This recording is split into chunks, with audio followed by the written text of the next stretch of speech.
Hello everyone, welcome back to my channel, Life Sciences by Tumi Selane.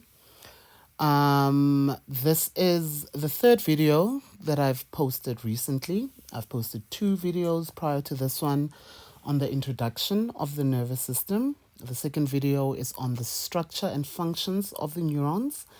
And the third one is this very one where we will be looking at the reflex action and the reflex arc. So please check on this playlist the latest two videos that I've posted because this is a continuation from that. Okay. And remember, as usual, if you like the content of this video, please hit the like sign. If you have any questions, put them on the comments, and please do subscribe to my channel and share it with a friend, share it with anyone who might benefit from this video. Let's get right into it. I am Tumi Selane, teacher from Milner High School, and on today's video we'll be looking at the reflex action and the reflex arc. To break down this video, we are going to firstly be looking at what is a reflex action and the importance of the reflex action. Some examples as well. We'll be moving on to the structure of the spinal cord. Excuse the error there. The structure of the spinal cord. In order for us to move on to the reflex arc, we will be looking at what is the reflex arc, some examples of simple reflex arcs. Okay, now, part one of the lesson, reflex action. All right, now, question, what is a reflex action? The definition of a reflex action is a very expensive term. A reflex action is a quick, automatic response to a stimulus, and it only involves the spinal cord. You guys, please check this definition. It has 3 marks, meaning 3 components. It is a reaction. That reaction has to be very quick, and it must be automatic. Now, automatic, what do we mean by automatic? There are certain reactions when you are stimulated by the environment, you think about them. Okay, I will give you an example. If you are hungry, that is an internal stimulus. It comes from inside of your body. And then you think about, okay, should I eat now? And you decide that I'm going to eat now. You go up to the fridge or the cupboard and you ask yourself, what should I eat? How long is it going to take to prepare? And things like that. Okay, maybe you think about the dishes or whatever. This is not an automatic reaction because you are thinking about it. Okay, so it is not automatic. When we talk about automatic reactions, we are talking about reactions that do not involve you thinking about them. You do them subconsciously. I will give you an example. On the 2 earlier videos that I uploaded, we spoke about, for example, you hear, okay, you're crossing the streets, you're not focused on the road, and then you hear a loud beep from a truck. What you are automatically going to do, you are going to jump and then you are going to get out of the way. You won't be standing there thinking, oh, is this a beep? Is this a truck? Will it kill me? Will it not? Should I run? Should I not? You don't think about that. Okay, you automatically jump out of the way to save your life. Another example might be blinking, right? I know that blinking can be conscious, but blinking can be subconscious as well. Let's say, for example, there's a fly that is coming into your eye, you will automatically and very quickly blink your eye. Why? You are closing your eye, protecting it from the approaching fly, insect, dust, or whatever. Third example, let's say, for example, okay, let me think of a reflex action quite quickly, a very common one. Third example might be, oh, you are coming back from school, your parents just cooked, and then on the stove, the plate is still very hot. And then you lean against the stove and you put your hand on that hot plate.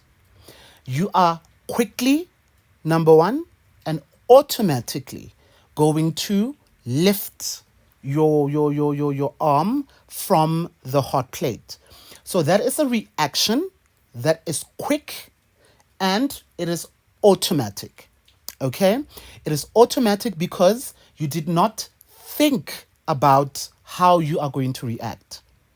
Okay? So a reflex action must be quick, number one. Number two, it must be automatic, right?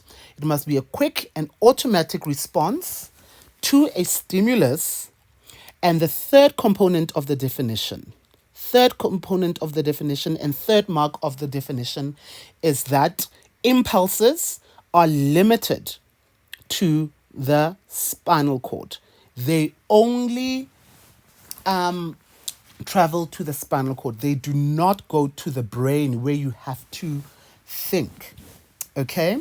We know that impulses that require thinking or recollection go to the brain.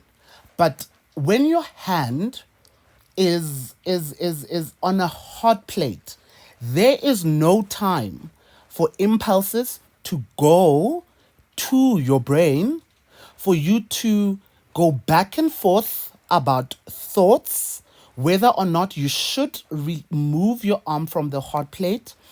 If too much time is taken in the thinking process, then that means that your hand would have burnt. Okay? Or in the situation of evading a truck on the road, when you think about it, it will take too much time. And by the time you think about acting or reacting rather to that stimulus, you will be hit by the truck. Worst case scenario, no longer with us on this planet. Okay, so a reflex action, guys, first of all, it is a response or it is a reaction. This reaction is very quick. This reaction is automatic, meaning you don't think about it, and the impulses only travel to the spinal cord. So the interpretation of the impulse is taken to the spinal cord and not the brain. Guys, not the brain. So there are reactions that are reflex actions and other reflections are not reflex actions. How can we check whether it is a reflex action or not? If it is not quick, it is not a reflex action. If it is not automatic, meaning you thought about how you're going to react, it is not a reflex action. And if the impulses travel to the spinal cord and ultimately go to the brain, then it is not a reflex action, because reflex actions only involve the spinal cord for interpretation. Okay. Second question. Examples of reflex actions include removing one's foot after stepping on broken glass, Yes, when you are walking barefoot and then you accidentally step on broken glass, you will quickly, one, automatically, two, lift your foot from that broken glass without even thinking about it. So the interpretation is done at the spinal cord. There is no time for you to think. There is no time for the impulses to travel to the brain. Another example, removing one's arm after touching a hot plate. That example I've already given you. Blinking to avoid a fly hitting your eye. I've given you that example as well. Significance of reflex actions. Guys, remember this word significance means, please make a note of it, something that is significant, or if you're asked for a significance, it means importance.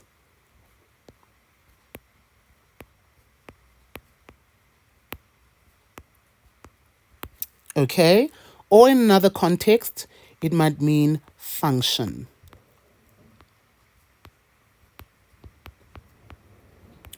Or it might mean benefit.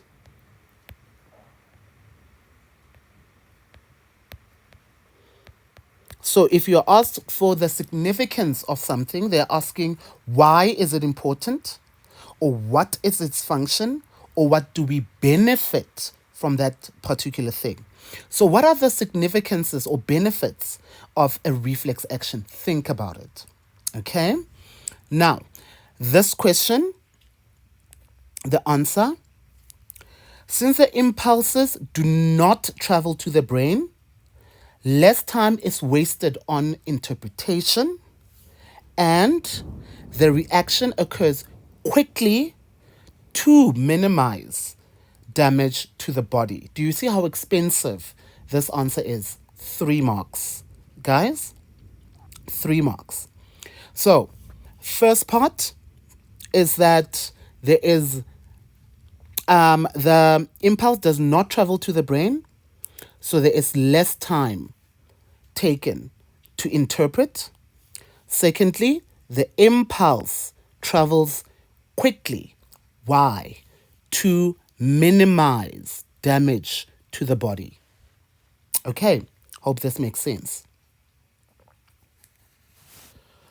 Right, so from here on, we are going to be looking at the reflex arc. We have described what a reflex action is, but we are going to move to now a reflex arc. But before we do that, because the reflex action involves the spinal cord, we are going to look at a simple structure of the spinal cord. This is prescribed by your examination guidelines, so you need to know this before we look at the reflex arc. Make sure that you know these parts. Okay, now let's revise from the previous video that I uploaded. What do we know so far about how the nervous system works? Firstly, we have a stimulus. Okay, let's say this gentleman has applied pressure on the sharp nail by mistake. He will immediately react by lifting his finger away from the sharp object. Okay, so scenario, by mistake, this gentleman puts his finger on the sharp nail. The reaction, immediately he lifts his finger from the nail. Okay, now is this a reflex action? Let's check the 3 criteria to judge whether this is a reflex action. 1, is this reaction quick? Absolutely. This reaction is quick. 2, is this reaction automatic?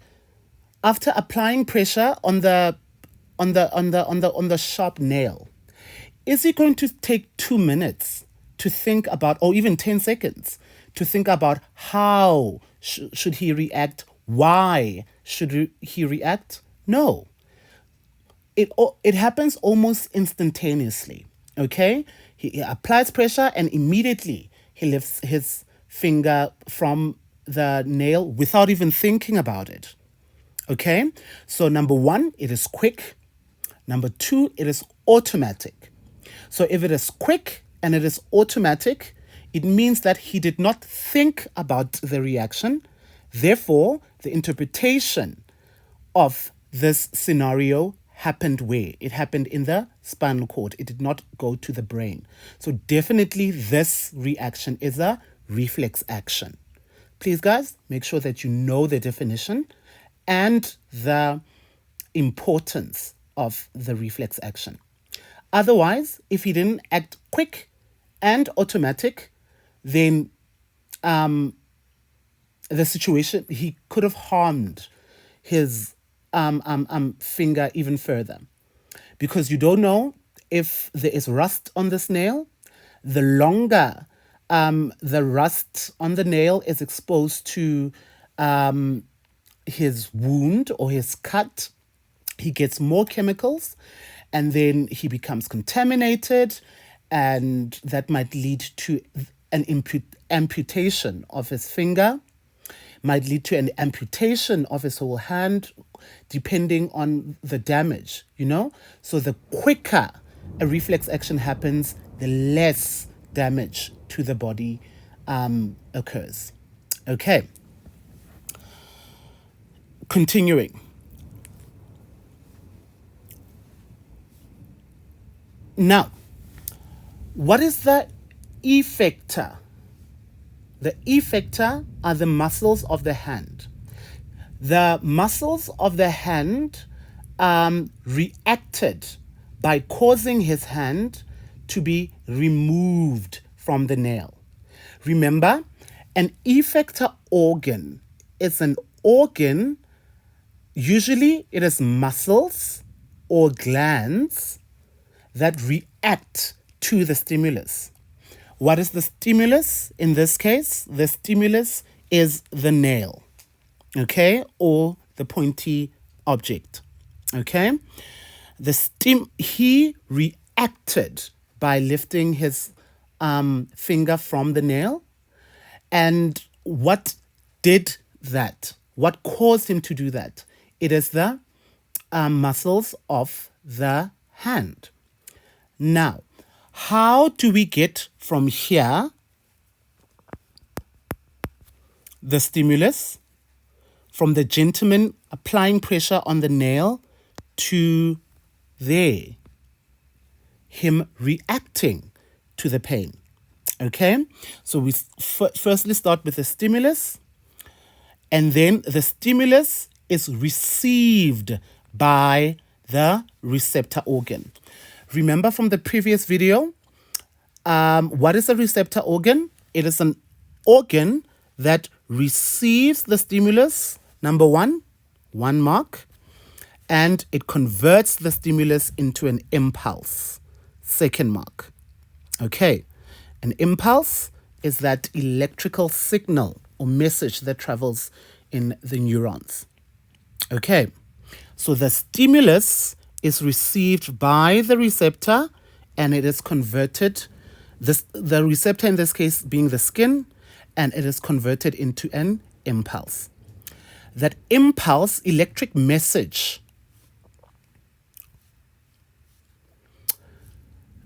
is sent to, remember this is a reflex action, okay? So it does not involve the brain. It does not involve the brain. The interpretation exclusively happens in the spinal cord. So this impulse must be sent to the spinal cord, okay? And from the receptor to the spinal cord, which neuron is responsible for taking this impulse? That neuron would be the sensory neuron. So the sensory neuron will take the receptor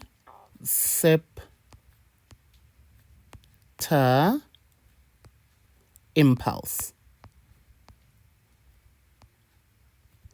Receptor impulse. So it is taking an impulse from the receptor organ to say, hey, something is happening there. Something is happening there. There is danger on the finger. Okay, that is the sensory neuron. Okay, and then from there, the spinal cord is supposed to send an impulse to the effector organ, which is not the hand itself, but the muscles of the hand, to make sure that the muscles of the hand elicits a relevant reaction, which is lifting of the finger off of the nail. Okay? And how does the impulse, this impulse we call a reaction.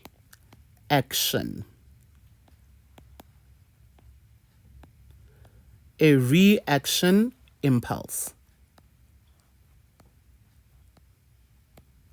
A reaction impulse. Meaning the spinal cord tells the effector to say, remember, the spinal cord received an impulse saying there is something dangerous happening at the finger. Okay? It interprets that impulse, that receptor impulse, and sends a response or a reaction impulse to the muscle fingers. To the muscles of the finger to say, react this way. How does it get there? It is taken by the motor neuron.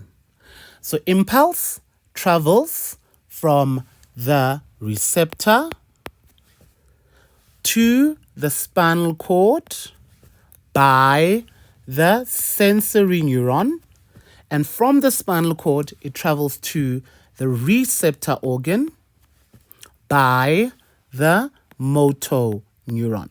But let's not forget something very important. In the spinal cord, there is a third neuron, that is the interneuron. It is between the sensory neuron and the motor neuron.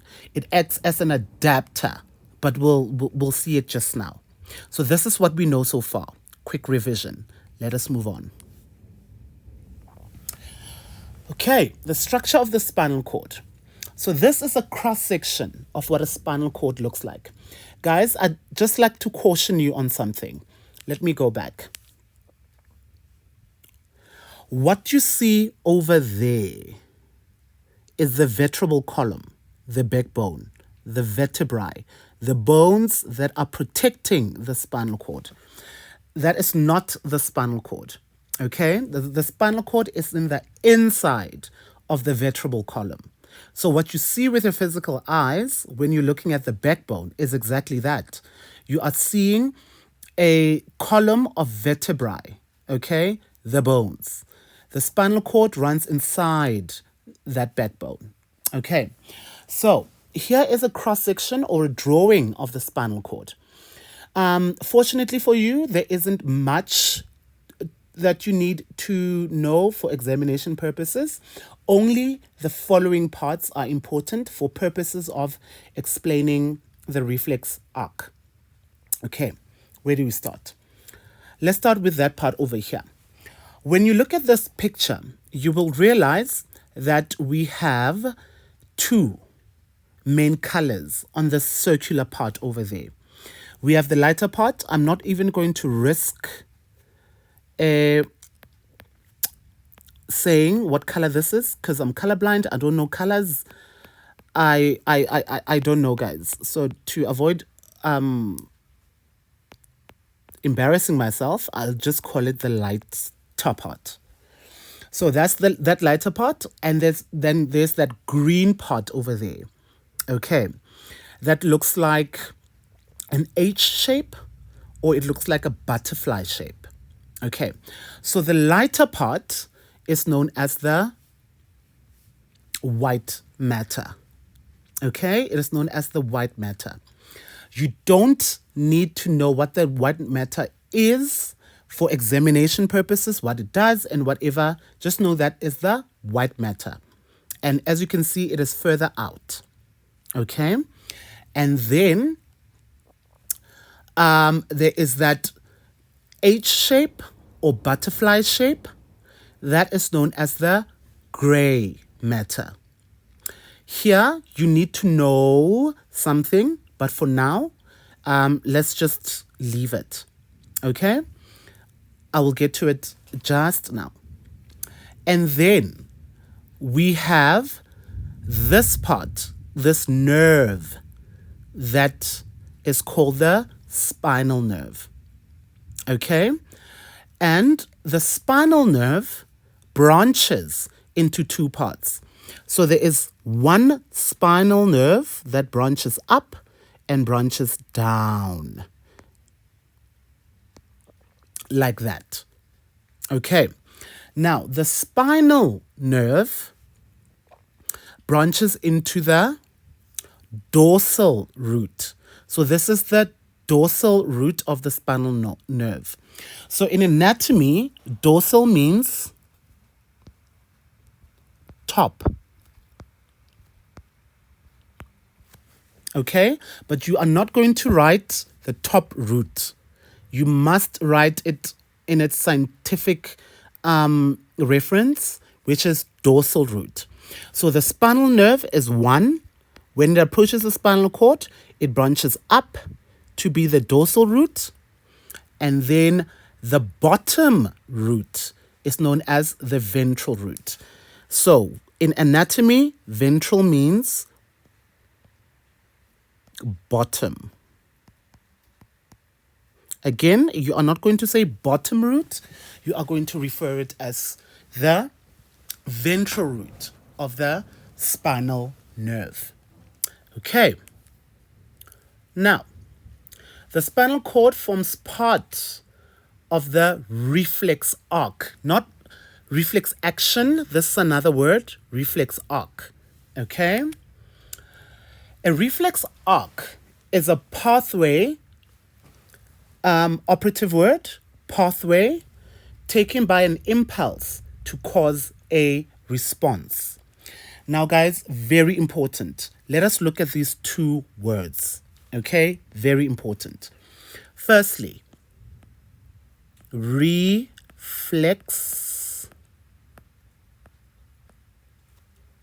action.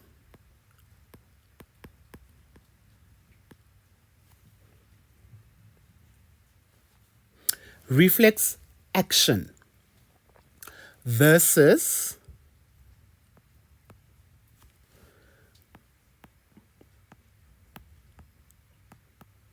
reflex arc.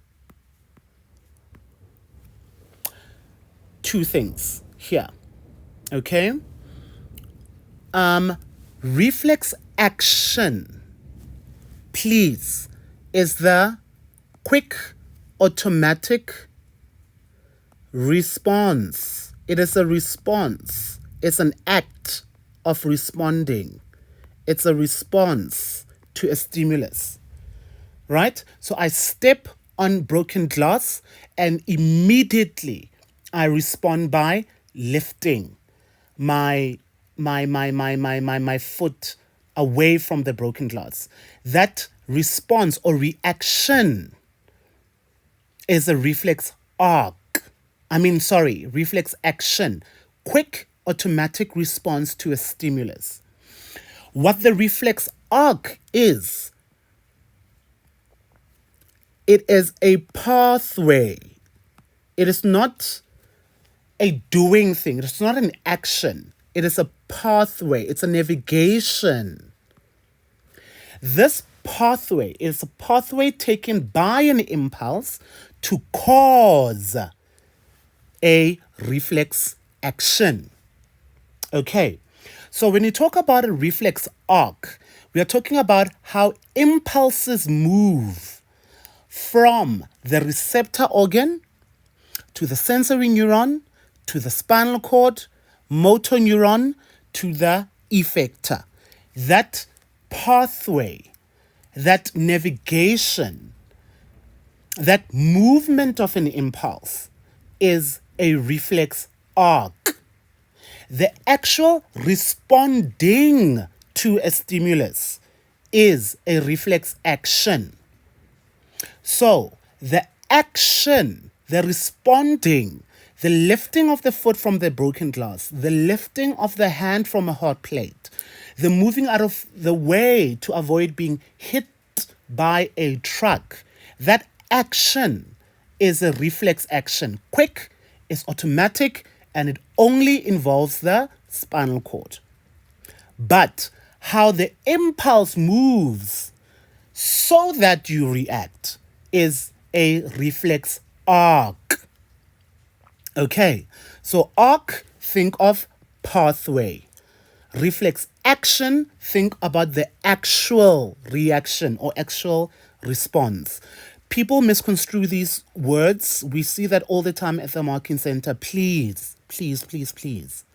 Okay, so the reflex action is the movement of the impulse in order for the person to react quickly and automatically.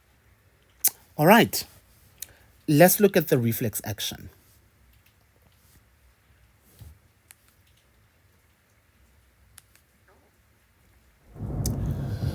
All right, now here is a reflex arc.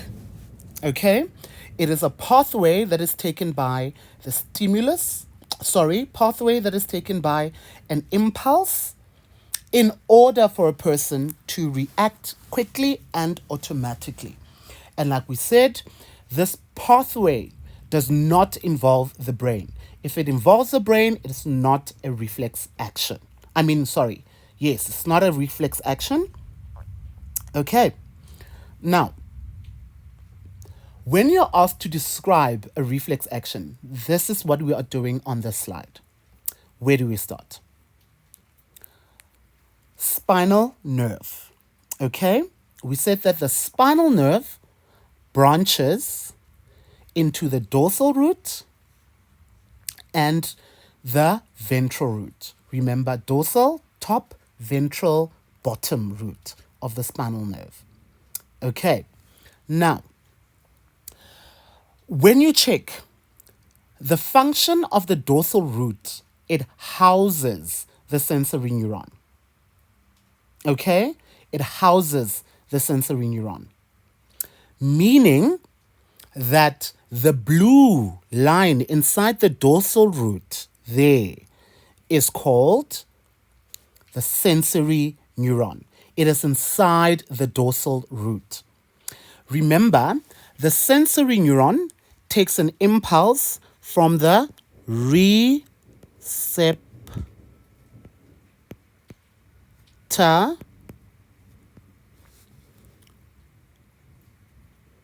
to the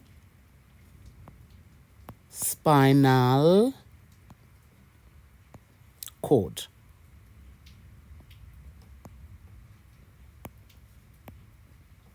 That is the job of the sensory neuron. Okay, so it means from this end, the sensory neuron is connected to what? It is connected to the receptor organ. Okay? There is the sensory neuron inside. It brings impulses into the spinal cord from where? From the receptor organ. Okay. And then let's look at there. That is the gray matter. Remember, it is that part of the spinal cord that has an H shape or a butterfly shape. All right? And then the ventral roots. Okay. Now, the blue neuron, we said, is the sensory neuron, but it's connected to another neuron. As you can see, the neuron After the sensory neuron is the interneuron. It is found inside the gray matter of the spinal cord. So the gray matter houses the interneurons. So there is our interneuron. What is the job of the interneuron? Remember? Okay, before we look at the job of the interneuron, the red neuron then is the motor neuron. Okay, now inside the spinal cord, we said we have the interneuron.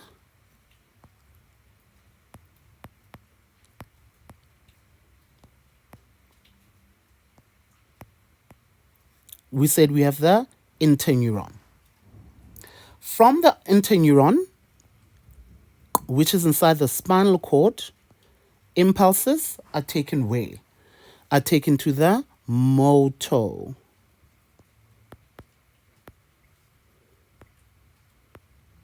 neuron, which is connected or takes impulses to where?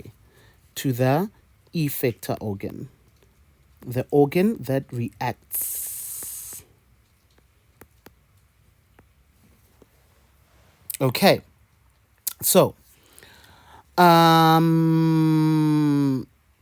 the reflex arc involves the receptor organ, sensory neuron, interneuron, which is inside the spinal cord, motor neuron, and the effector.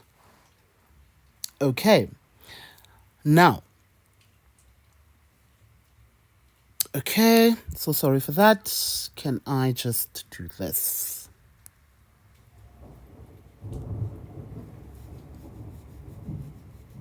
Where were we? There. Motor neuron. Now, the ventral root has that red neuron that you see. It is the motor neuron. So the ventral root houses the motor neuron. What is the function of the motor neuron in the reflex arc? Okay. Let's look at the interneuron. The interneuron transmits impulses from the sensory neuron to the motor neuron. When you look at the position of the interneuron, you will see that the interneuron is between the sensory neuron and the motor neuron. So it's like an adapter or an extension, right? So it takes impulses from the sensory neuron to the motor neuron. To the motor neuron. Sensory neuron, let's go back. We said here would be the receptor, and this part before the cell body, because the cell body is there, is the dendrites. Remember, dendrites take impulses from a previous neuron towards the cell body, and then that part there of the sensory neuron are the axons. And then the axon, we said, leads impulses away from the cell body, if you can still remember. And then the impulses move. Remember, there must be a gap there called the synapse. Ooh, gosh.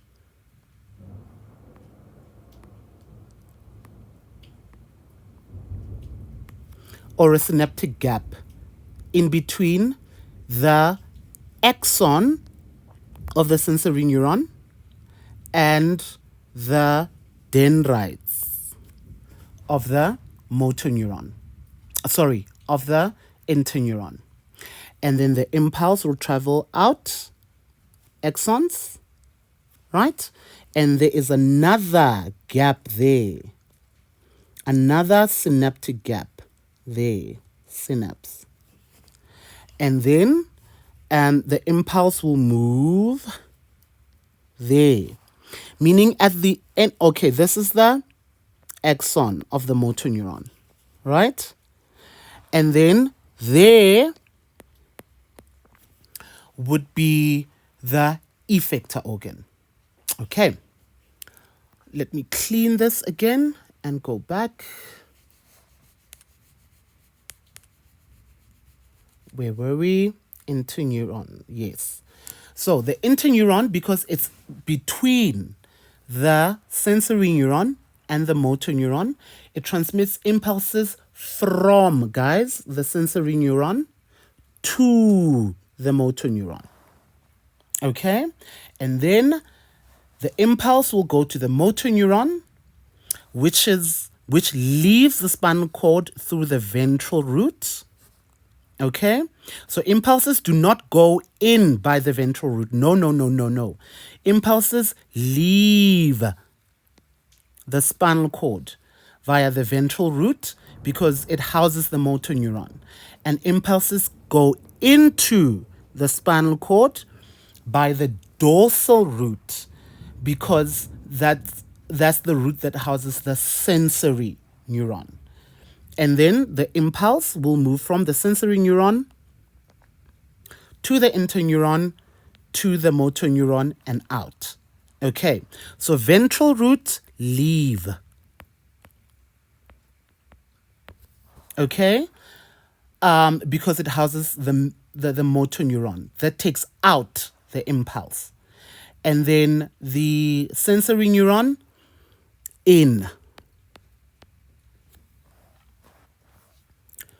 Oh, Lord.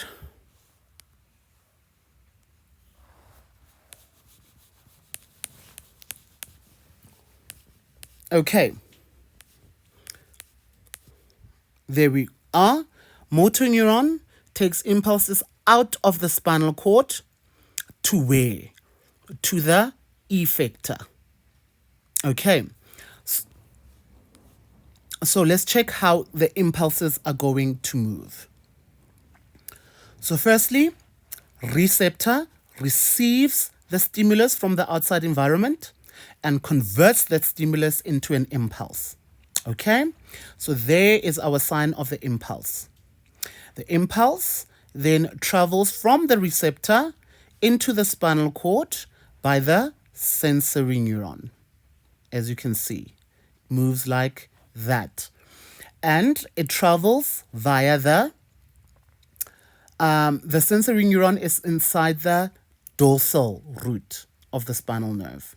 Okay, from there, the impulses will be taken to the interneuron through the synaptic gap, all right?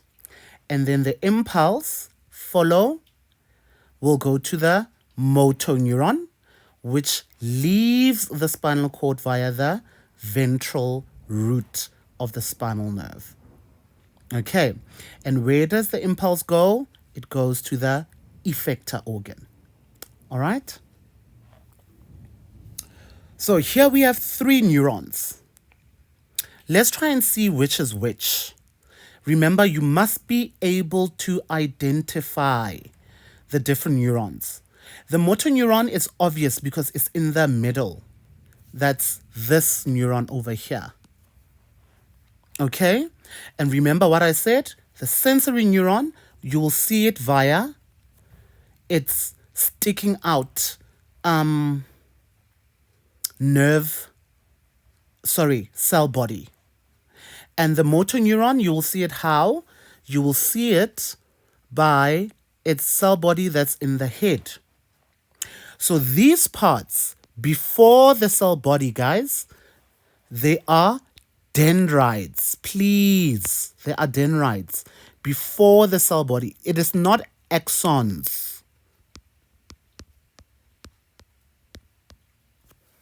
Okay, so this whole part is before the cell body. So it's a dendrite. After the cell body, it's an axon of the sensory neuron.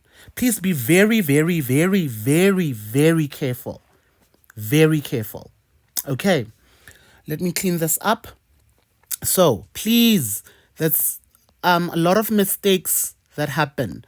People are given this part and they say part A, for example, and they say part B, and then they say, what is part A? People say axon. Why? Because it looks like the axon of the motor neuron. No. If it is before the cell body, it is a dendrite. Remember, what is the function of a dendrite? It takes impulses toward the cell body. Okay? And after the cell body, it's an axon. Why? It takes impulses away from the cell body. Please don't make this mistake.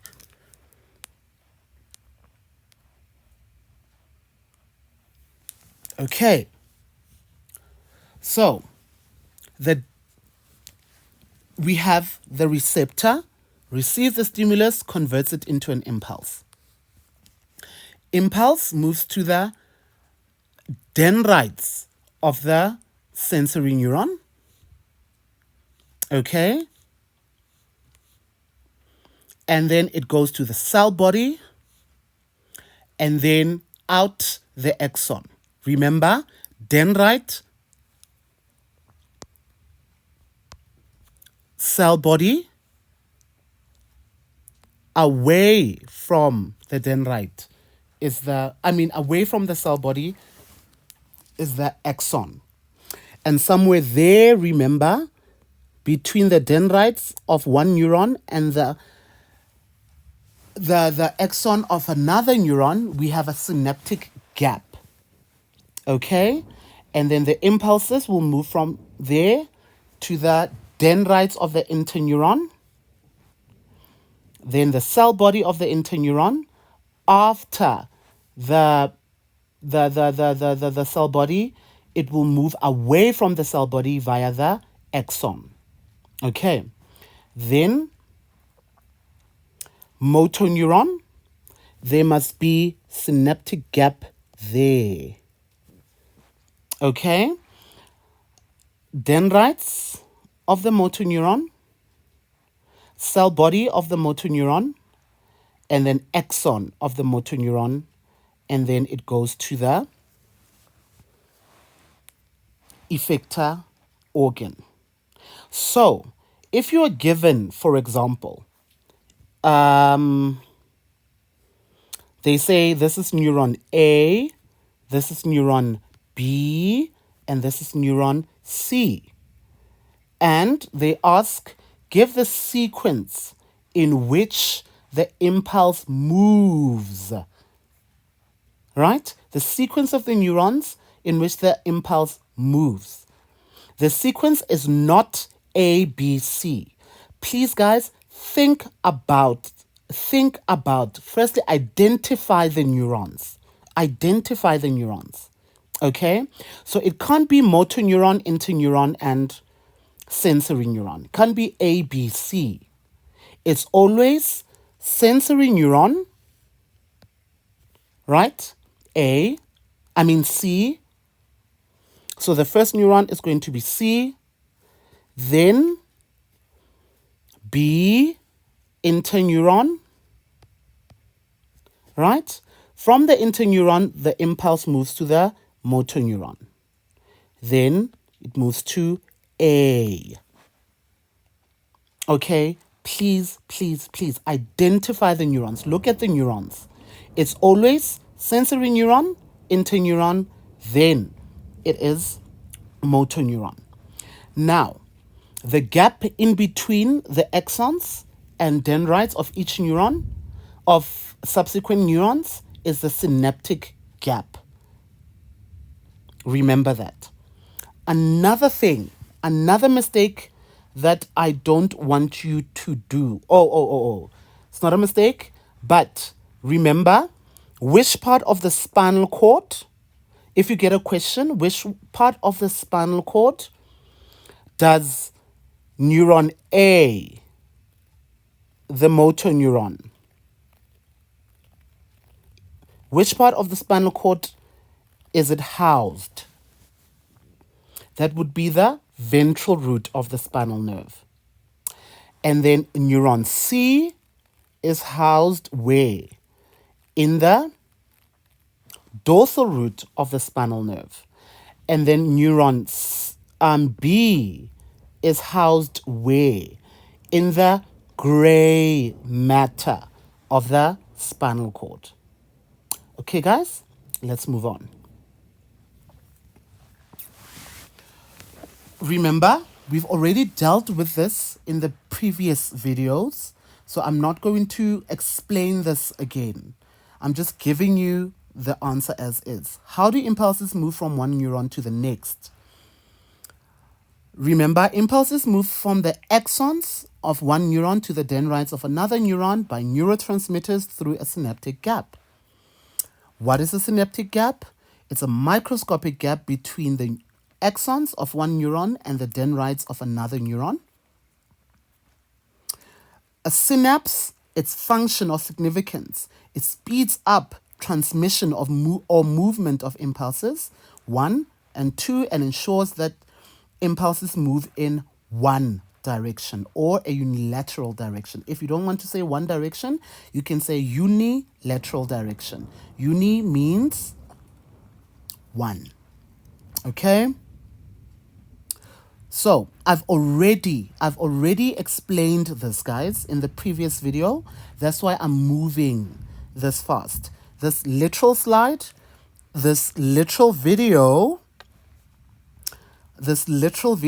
I've shown it and I've explained it in the previous slide. In the previous video.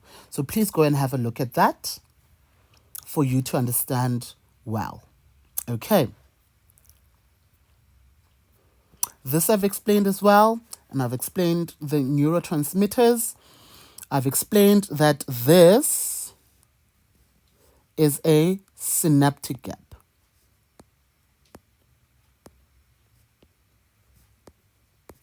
Right? And this is the dendrites. Sorry. This is the axon of one neuron. Right? This is the dendrite.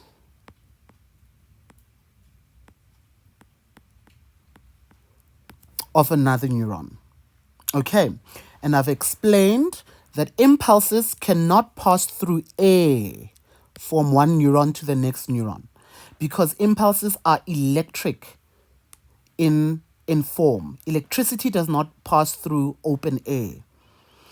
So impulses will be taken from their electrical form, from the axon of one neuron, converted into a chemical form, which are neurotransmitters, through the synaptic gap into the next neuron where there will be electrical again.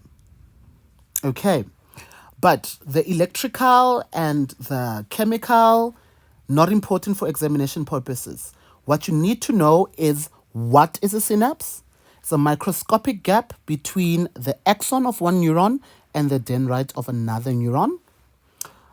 What is the significance of a synapse? Is to speed up the transmission of impulses and make sure that impulses move in one direction. And impulses travel through the synaptic gap by chemical messengers that are called neurotransmitters. That's what you must know.